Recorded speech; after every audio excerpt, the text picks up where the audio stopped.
Check out carmarshal.com. The link is in the description. They help support us. A Manassas City police detective who served on a task force for internet crimes against children is dead. Police say he shot himself after being accused of committing the very crimes he was supposed to be guarding against. WUSA 9's Stephanie Galehart live in Gainesville tonight with more on this. Stephanie. It's quiet out here right now, but earlier today it was a whole different story. It was chaotic here on Senia Drive as detectives evacuated neighbors and encouraged David Abbott to come out of his home here and surrender. Witness photos show detectives from the Special Victims Unit swarming this home in Gainesville, Virginia this morning. It's the home of Manassas City Police Detective David Abbott. Yeah, there's cops all up and down the street here. Back there is closed off, and I mean, it's just a really big police presence. Connor Donnellan snapped photos as everything unfolded while police evacuated neighbors. Were you scared? Yeah. It was a scary situation. Prince William County Police tried to get Abbott to surrender. Instead, he pulled out a handgun and shot himself.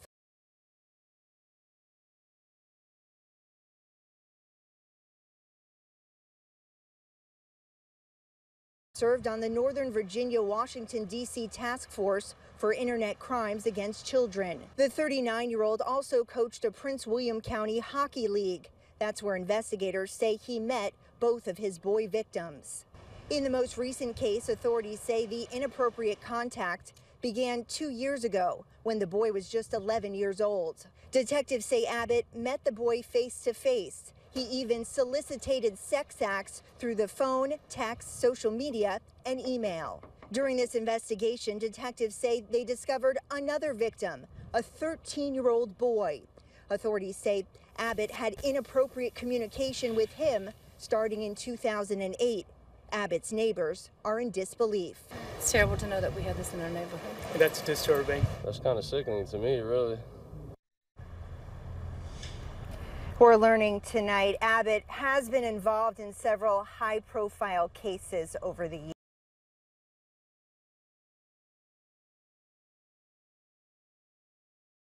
Child molesting cop brought teen to jail, forced him to masturbate as fellow cops filmed it. A teen who was forced to masturbate in front of police officers while they recorded him, sued the officers for manufacturing child pornography. By Jack Burns, December 24, 2017.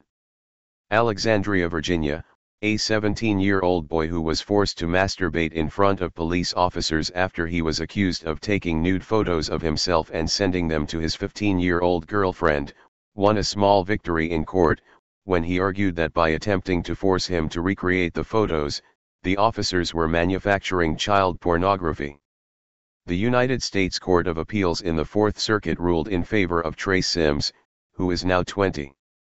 He was originally accused of sending his girlfriend explicit photographs and videos in 2014. Manassas City Police Detective David Abbott, who is now deceased, investigated the alleged transmission of child pornography. He asked for, received, and executed a search warrant, which ultimately demanded Sims masturbate for Abbott and 2 other officers. As incredible as the story may sound, it did indeed take place. A teenager, a minor, was ordered by police to masturbate in front of them while they videotaped the acts so they could obtain forensic evidence to use against Sims in the felony child pornography case against him. Sims could not achieve an erection in front of the officers and was then threatened with being carried to the hospital and forced to take an erection-producing medicine, according to court documents. That threat was not carried out, and Sims accepted a plea bargain for possessing child pornography, although it was his own image he was accused of possessing. Advertisement. Sims sued Abbott, as well as Assistant Commonwealth's Attorney Claiborne Richardson, after he complied with the terms of his sentencing and probation. A lower court threw out most of his complaints, including the one in which he claimed to be a victim of child pornography.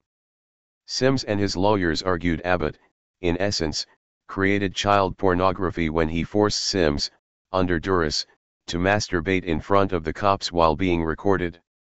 Many people, if not most, would likely conclude the officers did, indeed, create child pornography. But the appeals court disagreed. Read more.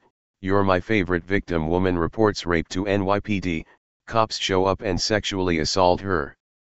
The court concluded child pornography is defined as filmed sex acts meant to stimulate the viewer.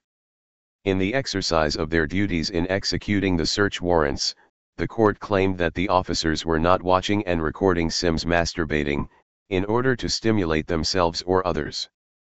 But the court did affirm Sims' right to sue Abbott, now his estate, for violating his Fourth Amendment rights to an unreasonable search. In the majority opinion, the court determined, construing the facts in the light most favorable to Sims, a reasonable police officer would have known that attempting to obtain a photograph of a minor child's erect penis, by ordering the child to masturbate in the presence of others, would unlawfully invade the child's right of privacy under the Fourth Amendment. We therefore remand Sims' Section 1983 claim alleging a Fourth Amendment violation to the District Court for further proceedings. In addition to having his rights violated, Sims was likely emotionally traumatized by the entire ordeal. Now, the lower court must decide precisely how much money, if any, they will award to the teenager, who is now an adult. Virginia taxpayers will be responsible for the costs associated with a case of sexting, which is not at all child pornography. How many millions of American teenagers are guilty of transmitting sexual images of themselves to others?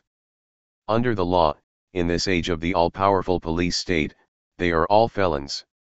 At any time, armed with a search warrant, investigators can explore a citizen's private life and bring felony charges against them for sex crimes involving children, even though those children are willing participants in showing off their private parts. Read more. Cop fired for Facebook comment admitting he had a heart. As the Free Thought Project has reported on numerous occasions, common sense when applying the law is practically dead in America. Just this month, a 14-year-old girl was charged with being a child pornographer for photographing herself nude and sending the image to her boyfriend. Detective Abbott killed himself before Sims' case could be decided. In what may be proof Sims was the victim of the schemes of a sexual predator masquerading as a police detective, Abbott took his life in December 2015 when he became the chief suspect in a case involving the molestation of 2 boys. The Washington Post reported that Abbott committed suicide in December 2015 as police attempted to arrest him on charges of molesting 2 young boys. Both boys were connected to his coaching of hockey teams. According to the Post, David E. Abbott Jr., 39, was a member of the Northern Virginia Washington, D.C. Internet Crimes Against Children Task Force and had been an officer on the Manassas City Force for 14 years. In his spare time he coached 13 and 14-year-old boys in travel hockey for the Potomac Patriots program at the Prince William Ice Center in Woodbridge, club officials said. When Prince William police learned of the allegations of improper contact by Abbott over a period of years, they moved quickly. Police said they learned that Abbott had sent inappropriate text messages and emails to a 13-year-old boy he met through the hockey program. By phone and social media, Abbott had been asking the boy for sex acts for more than 2 years, county police said. Sims was victimized by Abbott's scheme to photograph him masturbating, but his case also served as a catalyst that likely provoked the investigation into other allegations of abuse. Read more. Grammy performers call out police violence in several momentous acts. #hand up don't shoot. As TFTP has faithfully reported, child predators often do their best to get around children by earning and obtaining positions where they can exercise authority over their victims. Such was allegedly the case with Abbott, who was accused of molesting 2 boys on the hockey team he coached. His role on the Internet Crimes Task Force did not go unnoticed, as he was charged with protecting the very children he ultimately victimized.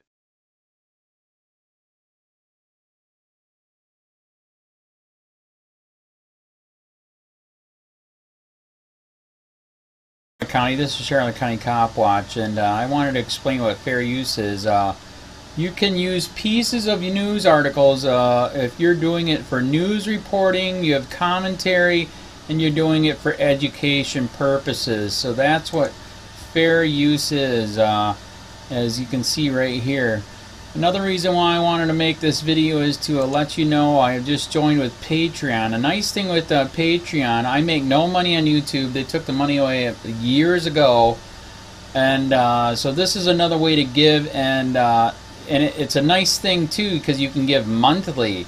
You can give $1, $5, $10, whatever. I do 4 to 5 hours a day on trying to wake the sheeple up on how corrupt it is and different ways that you can fight the corruption. So Patreon is a way that you can do it, and then of course the old way is still there. Donate to Sheriff County Cop Watch with PayPal or credit card. So keep that in mind. 4 to 5 hours a day. I make no money, but the corruption happened to me and I'm sick of it, so I'm trying to wake people up. But my wife would love it if if we could get some help out there. There's 47,000 subscribers. Just think if each one of you subscribers just gave let's say actually yes, $1 a month. 47,000 subscribers gave $1 a month. That would be awesome. That's not going to happen. But anyways, that would be great if it did happen. But do the math in your head. Just think about it. Like I said, 4 to 5 hours a day. I get no money from YouTube. YouTube has gone nuts. You can't do anything anymore. They're taking the money away everywhere. So these are a couple different ways that you can still help out with all this time that I put in. And as you know, I'm in a special situation where, at least I can do it. 4 to 5 hours a day. We have a cleaning company during the day. That's what allows me to do this, and we're debt free. So this is my hobby. I don't go fishing and all that other crap. I try to save the world. So help me out to make the wife happy, man. In fact, if you guys did give $1 a day, and there was 47,000 of you, and you did it, and each of you gave $1, and that was every month, oh my God, yes, I could quit. I could start suing them. Another idea too that we have is if I got some funds, we could actually contact everyone that has been ticketed and or arrested and put in jail and start sending them postcards to let them know we're here, and to see if everything went all right, and if it didn't, find out their story. So we could even do more investigations and more lawsuits. Lawsuits take money. So just think about that. 47,000 of you so far right now. $1 a day. $1 a month on Patreon, or $5 a month Patreon, 10, 20, whatever. Just do the math in your head. Help out. This is a lot of work every single day. Thanks.